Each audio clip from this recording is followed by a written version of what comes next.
Salam sepak bola, teman-teman netizen atau warganet. Welcome back ke konten terbaru dari channel YouTube Triple B. Dan di konten terbaru hari ini, saya ingin membahas tentang hasil undian dari babak playoff Europa League musim ini yang mempertemukan tim-tim yang berada di posisi runner-up di fase grup Europa League melawan tim-tim yang menempati peringkat nomor 3 di fase grup Champions League. Dan di luar dugaan saya, teman-teman, ternyata ada super big match di babak playoff ini, yakni pertandingan antara FC Barcelona versus Manchester United.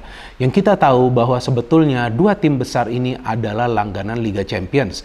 Tapi tampaknya FC Barcelona masih sulit untuk bersaing di level elit kompetisi antar klub Eropa. Sedangkan Manchester United yang memang tidak lolos ke Champions League musim ini justru tidak bisa menempati posisi juara grup di fase grup Europa League. Seharusnya MU itu bisa meraih kemenangan lawan Real Sociedad dengan skor yang meyakinkan. Tapi entah mengapa, tiba-tiba di babak kedua performa para pemain mereka menurun dan mereka lebih banyak mengandalkan long ball passing yang tidak efektif. Tapi sebelum saya membahas big match ini, saya juga ingin menginformasikan kepada teman-teman pertandingan-pertandingan lainnya di babak playoff ini ya teman-teman ya. Mulai dari pertandingan pertama, Juventus versus FC Nantes. Nah, Nantes ini kan dari Prancis, kita tahulah Nantes ini bukanlah tim papan atas dari Prancis ya, tapi Juventus adalah tim besar dari Liga Italia.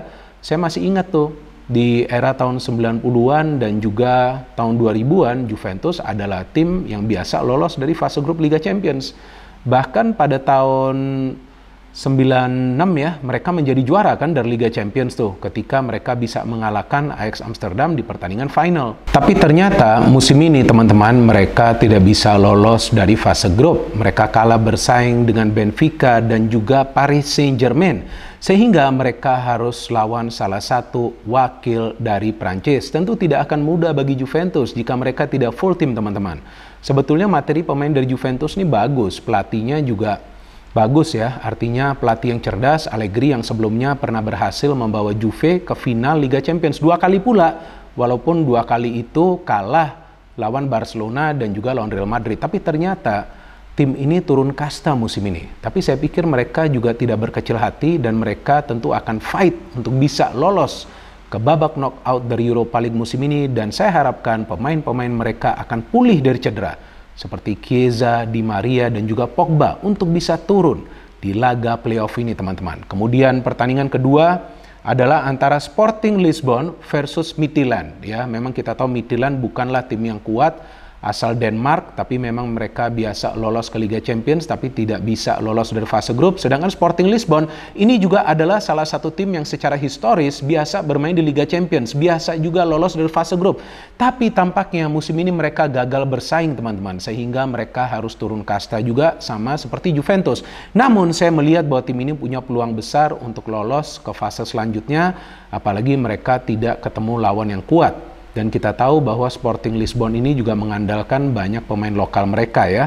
Dan yang ketiga adalah Shakhtar Donetsk versus Rennes. Nah, Rennes ini juga salah satu wakil dari Prancis lawan Shakhtar yang memang tidak selalu lolos dari fase grup Liga Champions. Tapi tim ini juga akan biasa bermain di Liga Champions. Dan mereka memang kehilangan cukup banyak pemain asing mereka ya, teman-teman, karena ada perang di Ukraina. Tapi tim ini sebetulnya secara permainan nggak buruk. Feeling saya ya mereka punya peluang lah untuk lolos ke babak selanjutnya, asalkan mereka bisa menang nih leg pertama ketika mereka menjadi tuan rumah. Kalau nggak salah mereka nanti yang akan bermain di kandang mereka di pertandingan pertama ya. Dan kemudian ada Ajax Amsterdam. Nah, ini di luar dugaan saya juga nih, Ajax nggak bisa lolos dari fase grup. Memang mereka berada di grup yang berat ya, ada Liverpool, ada Napoli, tapi kan biasa tim ini lolos. Belum lama juga Erik ten Hag pernah membawa tim ini sampai ke babak semifinal dari Champions League kan. Dan mereka memang punya banyak pemain muda. Tapi ya kita tahu mereka kehilangan kekuatan mereka juga musim ini teman-teman. Karena Anthony dan juga Lisandro Martinez yang pindah ke Manchester United. Tampaknya pemain-pemain baru belum bisa menyatu secara unit dan akhirnya mereka gagal bersaing di fase grup. Dan lawan mereka juga sebetulnya adalah salah satu tim kuda hitam ya dari Bundesliga, Union Berlin, yang kita tahu sekarang ini berada di zona papan atas dari Bundesliga. Tim yang kuat, tapi sepertinya Ajax ya akan sulit dibendung ya teman-teman, apalagi ketika nanti mereka bermain di kandang sendiri. Tapi kuncinya bagi Ajax adalah mereka harus bisa meraih poin penuh ketika bermain di kandang Union Berlin, walaupun itu tidak mudah.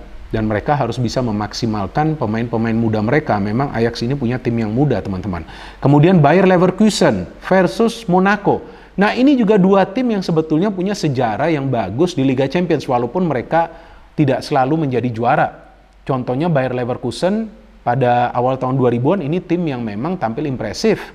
Saya ingat mereka pernah lolos ke final Liga Champions pada tahun 2002. Pada saat itu ketemu Real Madrid. Ingat gak tuh golnya Zidane tuh, yang tendangan volley. Wah, keren kan itu Zidane. Nah, dulu ketika saya belum brewok, nah kembaran saya juga tuh Zidane, senggol dong. So, ketemunya AS Monaco, yang juga kita tahu adalah tim yang biasa mengorbitkan pemain-pemain muda. Dan Monaco juga adalah klub yang biasa lolos ke fase knockout dari Liga Champions.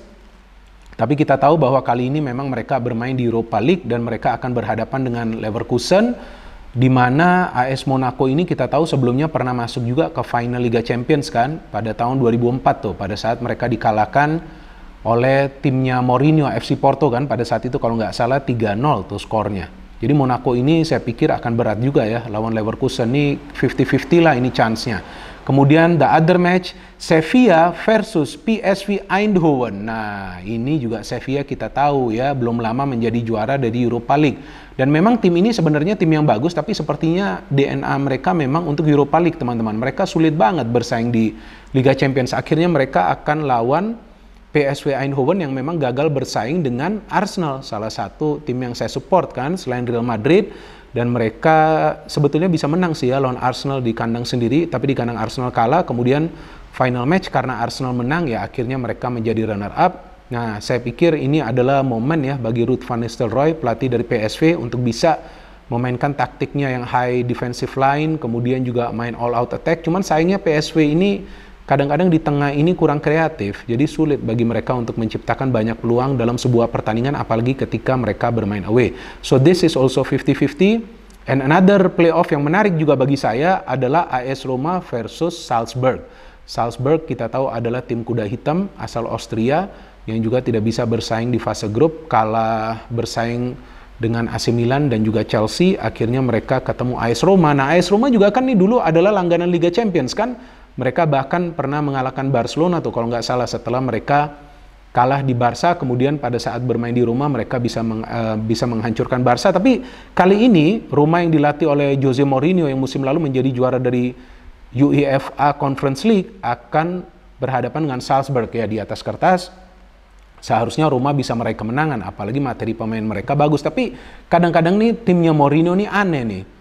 Pada saat memang mereka perlu bermain menyerang, justru mereka bertahan. Saya harapkan Mourinho akan menerapkan taktik yang menyerang, karena dia punya materi pemain yang mendukung, teman-teman. Jika Roma bermain menyerang, maka saya pikir Salzburg akan kewalahan, walaupun Salzburg juga kita tahu punya cukup banyak pemain-pemain muda. And finally, itu dia big match yang ingin saya bahas, yaitu Barcelona versus Manchester United. Di luar dugaan, dua tim ini sekarang turun kasta ya, teman-teman ya, atau turunlah level ke Europa League. Padahal dua tim ini biasa adalah langganan Liga Champions, ya bukan berarti mereka selalu menjadi juara. Tapi kita tahu mereka ketika Manchester United dilatih oleh Sir Alex Ferguson dan juga Barcelona ketika dilatih oleh Pep Guardiola bahkan dua kali bertemu di final Liga Champions. Memang pada saat itu yang menang atau yang menjadi juara adalah Messi ya. Kok Messi? Barcelona, tapi kan karena Messi Barcelona bisa juara Liga Champions kan beberapa kali, ya itu faktanya kan seperti itu. Jadi Messi juga yang mencetak gol kan lawan Manchester United, menjadi pemain yang sulit dikawal di dua pertandingan final tersebut.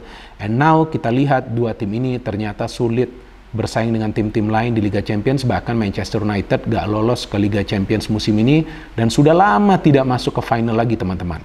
Kalau menurut saya ya dua tim ini sedang menjalankan transformasi untuk menjadi lebih baik lagi. Apalagi Manchester United dengan pelatih baru mereka Erik ten Hag, dengan beberapa pemain baru tentu masih membutuhkan waktu untuk menjadi sebuah kekuatan yang kembali disegani, bukan saja di Eropa tapi tentunya di Liga Inggris. Pertama-tama saya pikir Ten Hag akan fokus di Liga Inggris agar Manchester United ini bisa konsisten bersaing di papan atas dalam urusan menjadi juara, walaupun itu sulit karena ada Manchester biru yang sementara ini mendominasi, dan juga jangan lupa dong ada Arsenal kan yang penampilannya semakin meroket. Tapi ya saya pikir dia punya harapan ketika nanti dia bisa mendapatkan tambahan pemain, karena ya kita tahu dia juga masih punya target ya mendapatkan beberapa pemain tambahan bagi Manchester United yang menurut saya ya MU perlu striker murni ya di depan ya teman-teman ya. Jadi Rashford, Sancho, Elanga, Garnacho itu ya bisa lebih fokus bermainnya di belakang striker tersebut. Dan MU ini kan yang saya melihat sebetulnya permainannya lebih kreatif ya teman-teman musim ini.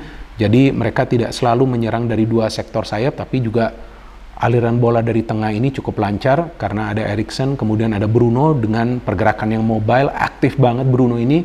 Bahkan ketika Bruno absen lawan Aston Villa kelihatan kan sulit banget bagi para pemain MU untuk membangun serangan secara bervariatif karena mereka terus-menerus hanya memberikan crossing dari sayap yang bisa diantisipasi oleh para pemain Aston Villa. Sedangkan Barcelona, saya sungguh kaget loh, Barcelona ini gagal lolos dari fase grup teman-teman. Karena menurut saya dari fase grup Liga Champions ini praktis lawan berat bagi Barca itu seharusnya ini di atas kertas adalah Bayern Munchen. Tapi ternyata mereka lawan Inter pun nggak bisa menang.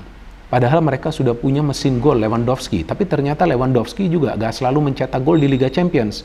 Tampaknya dia lebih merajalela di La Liga. Seperti yang pernah saya katakan bahwa Barcelona ini gak akan menemui kesulitan untuk menjadi juara di La Liga. Ya teman-teman bisa melihat salah satu dan mendengar ya salah satu konten saya tentang FC Barcelona, bahwa saya sudah mengatakan, dan ini saya mengatakannya untuk keempat kalinya, bahwa Barcelona gak akan menemui kesulitan untuk menjadi juara di La Liga. Because they have good players. Bahkan untuk satu posisi mereka sudah punya 2 atau 3 pemain. Tapi di Eropa ini nggak mudah bagi mereka. Nah bertemu Manchester United juga nggak akan mudah bagi Xavi. Karena sepertinya Xavi sendiri dipusingkan dengan begitu banyak pemain yang dia punya. Jadi kebingungan juga nih Xavi kadang-kadang untuk menurunkan starting line-up-nya. Bahkan dia pernah mencadangkan Pedri, dia pernah menaruh Pedri di lini depan. Padahal Pedri nggak cocok di sana. Kemudian Frenkie de Jong pernah dia simpan di bangku cadangan, pada saat dia mainkan Frenkie de Jong sebagai attacking midfielder, ternyata gak jalan juga. Dan kita lihat bahwa pemain seperti Rafinha dan juga Dembele masih belum konsisten. Lewandowski kita tahu adalah target man, tapi kadang-kadang dia juga miss chances, lini pertahanan juga kadang-kadang sering kecolongan. Jadi ya tampaknya begitu banyak pemain baru di Barcelona belum membuat mereka tampil kompak di setiap pertandingannya teman-teman, artinya mereka belum konsisten apalagi ketika mereka bermain di Eropa. Nah kuncinya bagi MU ya jangan sampai ada pemain mereka yang absen nanti lawan FC Barcelona. Tapi kalau nggak salah tuh Lisandro Martinez ya yang nanti akan absen di first leg karena akumulasi kartu kuning. Nah hati-hati nih kalau Maguire yang main, bahaya ini, bisa diacak-acak nih pertahanan dari MU. Sedangkan yang lebih menarik lagi dari pertandingan ini adalah jika Frenkie de Jong masih bertahan di Barcelona, maka dia akan bertemu Manchester United yang dilatih oleh Erik ten Hag yang sebelumnya mengincar Frenkie de Jong. So itu dia teman-teman analisa singkat saya tapi padat dan jelas tentang babak playoff dari Europa League musim ini yang menurut saya musim ini Europa League rasa Champions League. No hate, no politics, only football. Salam sepak bola.